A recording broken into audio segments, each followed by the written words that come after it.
lot of perspective, today seems a lot like yesterday, which seems a lot like 20 years ago.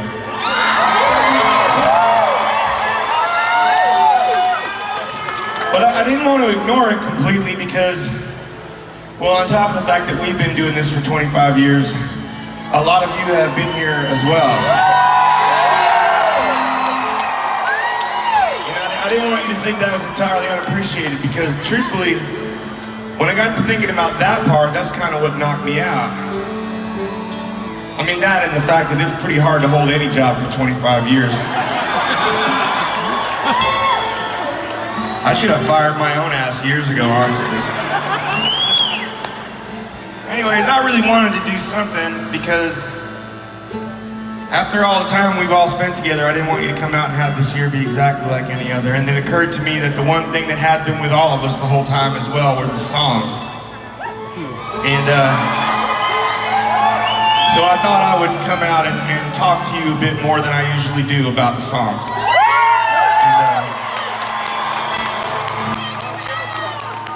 I don't know how many of you know this, but I lived all over this country when I was a kid. I was born in a border state in Maryland, and we moved to the very Yankee Boston, Massachusetts after that.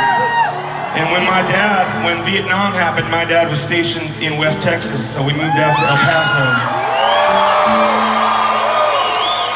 And we spent a little bit of time in Colorado before coming back here to Houston.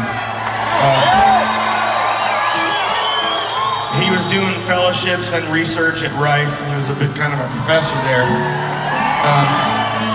And by the time I got out to California, I had really been all over this country. I had been back and forth across it several times. I felt like I had a sense of its roads in a way a lot of other kids I knew didn't really have. And when I got around to writing this song, I wanted you to feel that. I wanted you to feel the country in the song because it was very much in my mind. I didn't know exactly how to do that, and none of us really felt like the song felt right. So for a while, we stood around playing instruments we weren't really used to at all. I didn't sing. T-Bone sang for the first bit, and I just played harmonica. I have no earthly idea how to play harmonica. But it turns out if you're in the right key, pretty much all you need to do is breathe in and breathe out. Everything except for two notes works out perfectly. I found those too, but it didn't really matter. Charlie picked up an accordion, which seemed like a strange choice at the time, but we thought about it. We talked about it recently about how different all of this would have been if he'd picked some other instrument.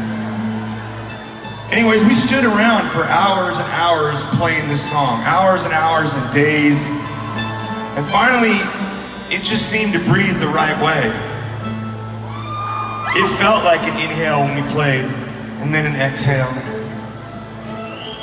And